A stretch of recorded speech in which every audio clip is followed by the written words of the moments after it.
पूजा की शादी को 6 महीने हुए हैं। विवेक चाहता है कि उसकी पत्नी और मां एक दूसरे से अच्छे से रहें, लेकिन ऐसा हो नहीं पाता। सरोज देवी पूजा की हर बात में कमी निकालती हैं। काम धीमे करती हो, तुम्हें घर संभालना नहीं आता, मेरे बेटे की आदतें खराब कर दोगी। पूजा हर बात चुपचाप सह लेती है। रानी, जो कि ननद है, बार बार ताने मारती है। भाभी, शहर में शादी हुई है, काम भी तो सीख लो। पूजा अकेले में रोती है, लेकिन किसी से कहती नहीं। पूजा की चुप्पी में दर्द था, लेकिन घर में कोई उसे समझ नहीं पा रहा था। एक शाम सरोज देवी को तेज बुखार हो जाता है। पूजा उनके पैर दबाती है, पानी लाती है। रानी और विवेक दोनों अपने कमरे में होते हैं। सरोज देवी सोचती हैं, ये बहू तो ठीक है, पर मैं मान क्यों नहीं पाती। लेकिन सास सरोज अपनी भावना छिपा लेती हैं।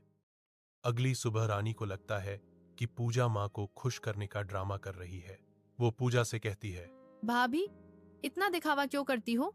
पूजा बस मुस्कुरा देती है। विवेक यह सब सुनता है, पर अपनी बहन को टोक नहीं पाता। उसे अपनी पत्नी के लिए बुरा लगता है, लेकिन बीच में बोलने से डरता है। इस घर में सबसे ज्यादा पूजा का दिल दुख रहा था, लेकिन उसकी आवाज किसी तक नहीं पहुंच रही थी। एक दिन बड़ी बहस होती है। सरोज देवी पूजा की कोई गलती न होते हुए भी उसे डांट देती हैं। पूजा की आंखें नम हो जाती हैं। रात को विवेक कहता है, पूजा, तुम चाहो तो हम अलग रह सकते हैं। पूजा चौंक जाती है। नहीं विवेक, घर बांटने से रिश्ते नहीं बनते। मुझे आपकी माँ से कोई शिकायत नहीं है। पूजा की बात सुनकर विवेक उसके और करीब हो जाता है।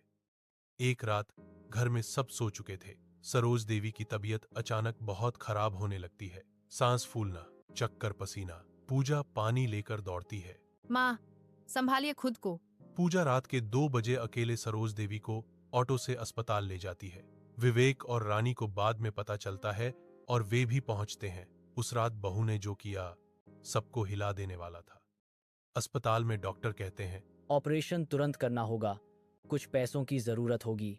विवेक पैसे लाने घर गया है, लेकिन समय कम है। पूजा बिना सोचे विचारे अपना सोने का मंगलसूत्र उतारकर डॉक्टर को दे देती है। सरोज देवी की आंखों से आंसू गिर जाते हैं। रानी को पहली बार समझ आता है पूजा कितनी अच्छी है। सुबह सरोज देवी की हालत सुधरती है।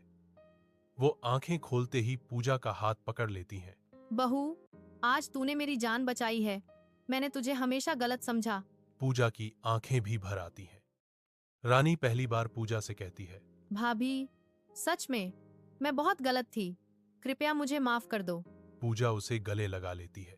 घर का माहौल जैसे नया जन्म ले लेता है। घर लौटकर पूजा रसोई में अकेली बैठकर चुपचाप रो रही होती है। विवेक आता है। पूजा, तुम अकेली क्यों रो रही हो। पूजा कहती है, आज पहली बार मुझे लगा मैं इस घर का हिस्सा हूँ, किसी की पराई नहीं। विवेक उसकी बात सुनकर भावुक हो जाता है। सरोज देवी पूजा को मंगलसूत्र वापस देती हैं। ये सिर्फ गहना नहीं है, ये मेरे मान का प्रतीक है। आज से तू मेरी बहू नहीं, बेटी है। उस रात बहू ने जो किया, वाकई सबकी आंखें नम हो गईं और एक घर हमेशा के लिए बदल गया। मुझे पूरा यकीन है आपको ये फैमिली स्टोरी पसंद आई होगी। तो दोस्तों, ऐसी ही और स्टोरियां देखने के लिए मेरे चैनल को सब्सक्राइब करना मत भूलिए।